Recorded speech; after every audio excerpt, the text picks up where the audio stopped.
अनु शादी के सप्ताह भर बाद दोबारा ससुराल गई तो देखा कि उसकी काली कलूटी छोटी ननद पीहू चेहरे पर दुनिया भर का मेकअप पोते हुए और उसकी ड्रेस पहनकर उसके कमरे के शीशे में खुद को बड़ी गौर से निहार रही है। उसे देखते ही अनु का तो पारा चढ़ गया, पर अभी वह नई नवेली दुल्हन थी, इसीलिए गुस्से को पीते हुए धीरे से बोली, पीहू दी, आपने मेरी ड्रेस पहनी है? अरे भाभी, मैं भला आपकी ड्रेस क्यों पहनूंगी? मुझे भला किस चीज की कमी है? इस घर की इकलौती बेटी हूँ, जो मांगूंगी हाजिर हो जाएगा। वैसे भी मैं किसी की यूज्ड चीजें नहीं लेती। ये ड्रेस तो मैं कल ही मॉल से खरीद कर लाई थी। ओह सॉरी पीहू दी, सेम ड्रेस मेरे पास भी है तो मुझे लगा। हाँ, मैंने देखी थी, वही ड्रेस देखकर तो लाई हूँ। कोई नहीं, आप ये बताओ कि मैं कैसी लग रही हूँ? अनु की मन ही मन हंसी छूट पड़ी। जब पहली बार अनु को देवेश ने इस ड्रेस में देखा था तो कहा था कि वह पटाखा लग रही है, लेकिन पीहू वो तो ऐसी लग रही थी कि जैसे पटाखा छूटने के बाद जला हुआ बारूद रह गया हो। अपनी हंसी रोकते हुए बोली, पीहू दी, तुम तो लाखों में एक हो, लेकिन तुम्हें यही ड्रेस अगर पहननी थी तो मेरी ड्रेस ले लेती। सेम ड्रेस लेने की क्या जरूरत थी? ओहो भाभी, मैंने कहा ना कि मैं किसी की यूज चीजें नहीं लेती। अनु समझ गई कि उसकी छोटी ननद में घमंड कूट कूट कर भरा है, इसलिए वह चुप रह गई। अगले दिन अनु की सास राजेश्वरी बोली, अरे बहू, ये क्या, तुम्हारी नई नई शादी हुई है और तुम किचन में लगी पड़ी हो। चलो बाहर निकलो, जाओ आज तुम देवेश के साथ बाहर घूम आओ, खाना मैं बना लेती हूँ। मम्मी जी, आप बहुत अच्छी हो। बस खाना बन चुका है, मैं जाती हूँ। इतनी बात सुनकर भला पीहू कहाँ चुप रहने वाली थी।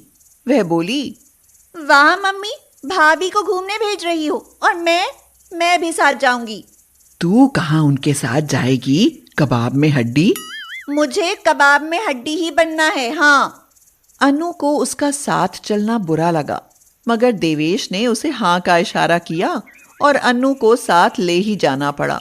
पीहू ने देखा कि अनु ने नीले रंग की कुर्ती पहनी है तो उसने भी अपनी अलमारी में नीले रंग की कुर्ती ढूंढ ली और उनके साथ चल दी। वह बिल्कुल अनु के जैसे तैयार हुई थी। Same here style, same lipstick और सेम कलर की कुर्ती देखकर अनु को बहुत गुस्सा आया।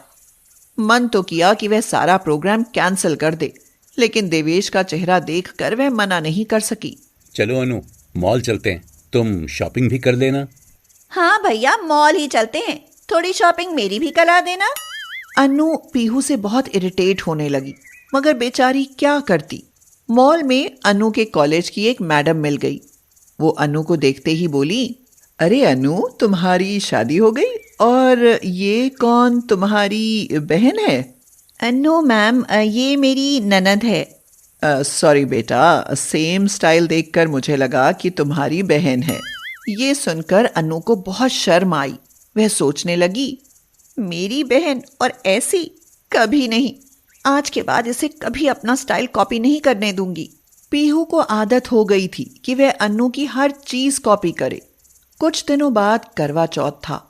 राजेश्वरी ने अनु के लिए एक रेड कलर की ड्रेस खरीदी और उससे कहा, बहू, ये तुम्हारा पहला करवा चौथ है, इसलिए मैं तुम्हारे लिए ये ड्रेस लाई हूँ, कल तुम यही पहनना। पीहू ने जब उसे वह ड्रेस देते हुए देखा तो वह कमरे में जाकर रोने लगी। राजेश्वरी ने उसे रोते हुए देखा तो उसके पीछे कमरे में गई और पूछा, अरे पीहू, तू क्यों रो रही है? मम्मी, अब मैं तो आपकी कुछ रही ही नहीं, बस अब तो भाभी ही आपकी बेटी है। नहीं बेटी, तू ऐसा क्यों सोचती है? ऐसा ना सोचूं तो क्या सोचूं? आज आपने भाभी को ड्रेस दिलवा दी और मुझे नहीं। जाओ, मैं आपकी बेटी नहीं, वरना मुझे भी सेम ड्रेस दिलवाओ। हाँ ठीक है बेटा, पर रो तो मत। चल, मैं तुझे भी ड्रेस दिलवाती हूँ। अगले दिन राजेश्वरी पीहू को भी सेम ड्रेस दिलवा लाई, लेकिन इस बात का अन्नू को नहीं पता था। करवा चौथ वाले दिन रात का समय था। सब लोग बेसब्री से चांद का इंतजार कर रहे थे। अन्नू हाथ में आरती की थाली और देवेश हाथ में लोटे में पानी लिए खड़ा हुआ था। तभी पीहू भी सेम वही ड्रेस पहनकर ऊपर आ गई। अन्नू आज भी उसे अपनी जैसी सेम ड्रेस में देखकर चौंक गई और आज तो उससे चुप नहीं रहा गया। वह गुस्से में बोल पड़ी, पीहू दी, कम से कम आज के दिन तो तुम्हें मुझे कॉपी नहीं करना चाहिए था। क्या तुमने भी किसी के लिए व्रत रखा है जो मेरी तरह इतना सज धज कर आई हो? मम्मी देखो, भाभी मुझे कितना सुना रही है। बहू, अगर उसने तुम्हारे जैसी ड्रेस पहन भी ली तो क्या हो गया? बच्ची है, तुम्हें ऐसा नहीं बोलना चाहिए। मम्मी जी, ये करवा चौथ का त्योहार है, रक्षाबंधन का नहीं। और ये बच्ची नहीं है। हमसे पहले अगर शादी हो गई होती तो अब तक 2 बच्चों की माँ बन गई होती। अगर सजने थजने का इतना ही शौक है तो आप शादी क्यों नहीं कर देती इनकी? लो पीहूदी, पकड़ो थाली और तुम ही मना लो करवा चौथ। हाँ। ये कहकर अन्नू गुस्से में नीचे आ गई। आज देवेश ने भी कुछ नहीं कहा क्योंकि आज के दिन उसे भी पीहू का अन्नू की इस तरह नकल करना बुरा लगा। देवेश, बहुत हो गया, अब मैं और बर्दाश्त नहीं कर सकती। अनु, मेरी गलती क्या है? मैं ऐसा क्या करूं जो वो तुम्हारी नकल करना छोड़ दे? अब तुम कुछ मत करो, जो भी करना है ना वो मैं ही करूंगी। उसके बाद पीहू और राजेश्वरी ने अन्नू से बात करना बंद कर दिया।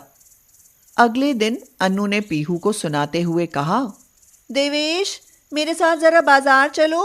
कल मौसी जी की बेटी की शादी में जाना है तो मुझे हाई हील्स की सैंडल चाहिए। अनु, आज मेरे पास टाइम नहीं है, तुम खुद खरीद लाओ। ठीक है, मैं श्रीराम फुटवेयर से खरीद लाऊंगी। अन्नू सैंडल खरीदने गई तो पीछे पीछे पीहू भी चली गई और चुपके से देखने लगी कि अन्नू कौन सी सैंडल खरीद रही है। और उसके बाद वह भी सेम सैंडल खरीद लाई। अन्नू को तो हाई हील्स पहनने की आदत थी, लेकिन पीहू ने तो पहली बार इतनी हील पहनी थी। Pihu same sandal, same here style और बहुत कुछ अन्नू की नकल करके शादी में गई। लेकिन ज्यादा ऊंची सैंडल होने की वजह से पीहू का पैर मुड़ गया और वह बारातियों के सामने गिर पड़ी। सबने उसका बहुत मजाक उड़ाया। उसके पैर में इतना दर्द हुआ कि वह रोने लगी। उससे चला ही नहीं गया। डॉक्टर के पास जाने के बाद पता चला कि उसके पैर में फ्रैक्चर आ गया है। ये सब तुम्हारी हाई हील्स की वजह से हुआ है पीहू। ना तुम अनु की कॉपी करके ये सैंडल पहनती और ना तुम्हारे पैर में फ्रैक्चर होता। अब 3 महीने आराम से पलंग पर बैठना। मैंने ही इसे लाड़ प्यार में सिर पर बिठा लिया था। काश मैंने शुरू से ही इसे नकलची बनने से रोका होता। पीहू रोते हुए बोली, मैं पागल थी जो भाभी की नकल करके मैं ये मनहूस सैंडल खरीद लाई। सबने वहां मेरा कितना मजाक उड़ाया। भाभी, आज तक मैंने आपकी जितनी भी नकल की उसके लिए मैं माफी मांगती हूँ। मुझे माफ कर दो। आज के बाद मैं कभी किसी को कॉपी नहीं करूंगी। पीहू की तकलीफ देखकर अन्नू को बहुत दुख हुआ। वह किसी भी सूरत में पीहू को तकलीफ नहीं देना चाहती थी, लेकिन उसकी आदत छुड़ाने के लिए कुछ तो करना ही था। पीहू दी, शायद ये सब मेरी गलती के कारण हुआ है, लेकिन मैं आपका बुरा कभी नहीं सोच सकती। अब आप जल्दी जल्दी अच्छी हो जाओ, फिर मैं आपको आपकी पसंद से शॉपिंग कराऊंगी। सच भाभी? लेकिन एक शर्त पर। कैसी शर्त भाभी? यही कि तुम आज के बाद कभी मेरी नकल नहीं करोगी। भाभी, मैं वादा करती हूँ कि आज के बाद मैं आपको क्या, कभी किसी की नकल नहीं करूंगी। उसके बाद पीहू की नकल करने की आदत हमेशा के लिए छूट गई और उनके उलझते रिश्ते ने प्यार भरा रूप ले लिया। जमनापुर गांव में राजवंती और राजबाला नाम की 2 सास बहू रहती थी। उन दोनों को चिकन की दावत उड़ाने का बहुत शौक था। वे दोनों हमेशा चिकन के ही सपने देखती रहती थी। बहू, मेरे से तो ये लौकी, भिंडी, आलू, बैंगन खाया ही न जाता।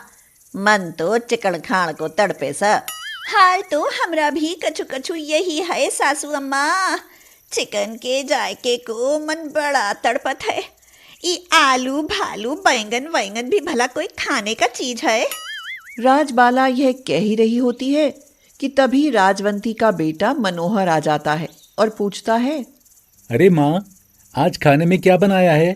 बेटा, देसी वाला मोटा चिकन बनाया है, खाएगा के? माँ जो भी बना है दे दो बस, बहुत भूख लगी है, खाकर खेत में चला जाऊंगा।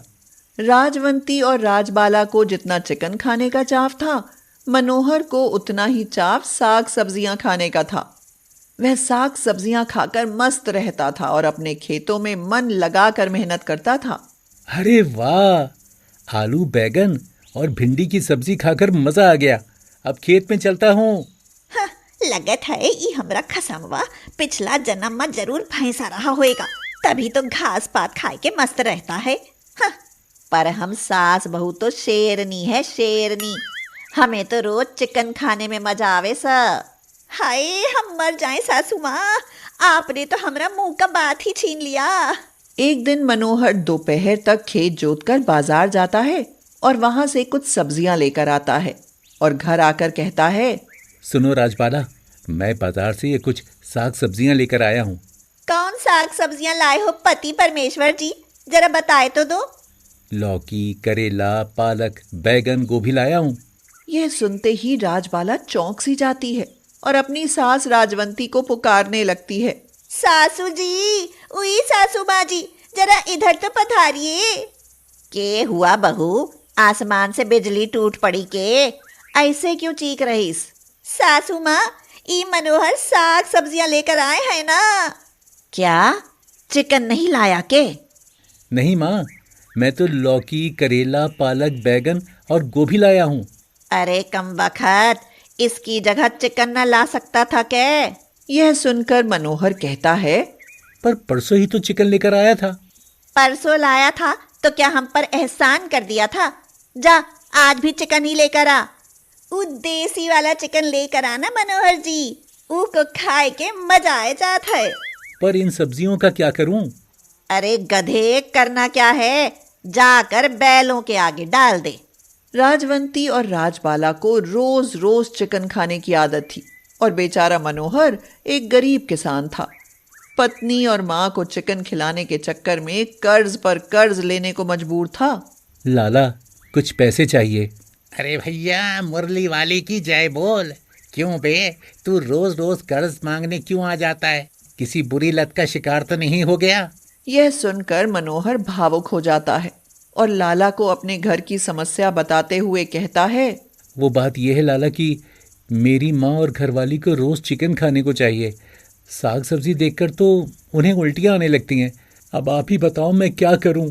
अबे तो कर्ज क्यों लेता है? सीधे सीधे मुझसे चिकन बुक करना। मैं कुछ समझा नहीं लाला। अबे मैंने खेत में ढेर सारे मुर्गे मुर्गियां पाल रखे, तू रोज चिकन ले और फसल पर हिसाब कर देना। मनोहर को लाला की बात पसंद आती है। इसके साथ ही राजवंती और राजबाला को रोज चिकन मिलने लगता है। वे रोज मुर्गे की दावत का मजा लेती हैं। मगर कुछ दिन बाद जब फसल उठती है तो बेचारा मनोहर सिर पकड़कर बैठ जाता है और कहता है, लाला, क्या मेरी सारी फसल चिकन के बदले चली जाएगी? और नहीं तो क्या। अबे जानता भी है, तेरी माँ और पत्नी मेरे पूरे 400 मुर्गे हजम कर चुकी हैं मसाला डाल के। यह सुनकर मनोहर चुप हो जाता है और उसकी सारी फसल लाला उठा ले जाता है। फिर मनोहर जब खाली हाथ घर आता है तो राजवंती कहती है, बेटा, घर में अनाज नहीं लाया के? खेत का सब अनाज मंडी में बेच आए हैं सासू माँ। क्यों मनोहर जी, क्या हम झूठ बोला? हाँ, झूठ बोला। इस बार का अनाज तुम दोनों की चिकन पार्टी की भेंट चढ़ गया। लाला उठा ले गया सारा अनाज। और खाओ मोटा देसी वाला मुर्गा। ये तो बहुत बुरा हुआ रे। अब साल भर हम क्या खाएंगे बेटा? चिकन खाना, देसी मोटा मोटा मुर्गा खाना, अनाज खाकर करोगी ही क्या? यह सुनकर राजबाला चुप नहीं रह पाती। वह कहती है, माना हम सास बहुत शेरनियां हैं, पर इतना भी शेरनियां नहीं है मनोहर जी कि मुर्गा के साथ 2 रोटियां खाए बिना रह जाएं। बहू ठीक बोल रही इस बेटा। अब बहुत हुआ माँ, आज के बाद मैं चिकन कभी नहीं लाऊंगा। खाना है तो साग सब्जी खाना। यह कहकर मनोहर चला जाता है और फिर एक किसान से उधार लेकर घर में अनाज तो रख देता है, मगर घर में मुर्गा कभी नहीं लाता। बेचारी मुर्गे की मारी राजवंती और राजबाला कुछ दिन तक तो सब्र करती हैं, मगर फिर मुर्गा खाए बिना रह नहीं पाती तो मुर्गा चोरी करने का प्लान बनाती है। बहू, बहुत दिनों से मुर्गा पार्टी ना हुई, क्यों ना आज हो जाए। पर सासू माँ, वो मुर्गा कहाँ से आएगा? अरे मारे गांव में मुर्गों की कमी सके, कहीं से भी मुर्गा चुरा लावेंगे और रात में दावत उड़ावेंगे। क्यों, है ना एकदम से गुड आइडिया? ई तो सच में गुड आइडिया है सासू माँ। रोज रात को मुर्ग मसाला खाएंगे और किसी को पता भी न चलेगा। उस दिन के बाद दोनों सास बहू गांव में मुर्गे की तलाश में निकलती और जहां भी मुर्गा हाथ लगता उसे दबोच लेती। फिर रात को मुर्गा बनाती और चटखारे ले लेकर खाती। राजबाला बोली, सच्ची माँ सासू माँ, मुर्गा तो एकदम से धांसू बना है, खाए के मजा आ गया। अरे अब तो रोज ऐसे ही चिकन खाएंगे। चोरी का मुर्गा खाने का तो आनंद ही कुछ और है। सच्ची बोला सासू माँ, हमरा तो बस मसाला ही लगत है, मुर्गा तो किसी और का होता है ना। कुछ दिन ऐसे ही बीत जाते हैं। मनोहर की माँ और पत्नी दोनों कहीं से भी मुर्गा चुरा लाती और उसे रात में बनाकर खा लेती। पर कहते हैं ना कि 100 दिन चोर के और 1 दिन शाह का। एक दिन दोनों सास बहू लाला के खेत से मुर्गे चुराने का प्लान बनाती हैं। चिकन खाऊं तो निहाल हो जाऊं। बहू, सुना है लाला के फार्म बड़े बड़े मुर्गे हैं, खूब मांस चढ़ा है उन पर। तो फिर आज रात 2-4 मुर्गा चुराए लात है ना सासू माँ। तो ठीक है, चल अब थोड़ी नींद ले लेवे, रात को तो जागना ही है ना।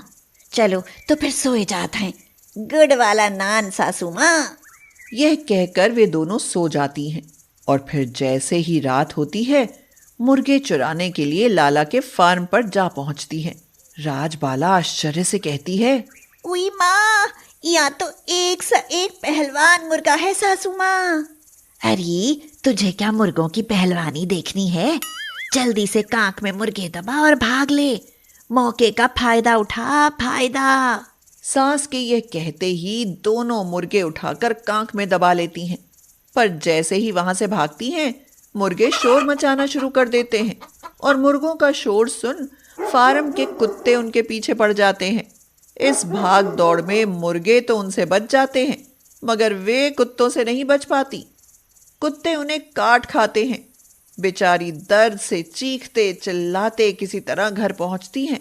घर आकर राजबाला अपनी सास से कहती है, ई कान पकड़ा सासू माँ, आज के बाद हम चिकन खाना ही छोड़ दिया समझो। मुर्गा चुराने में बहुत रिस्क है।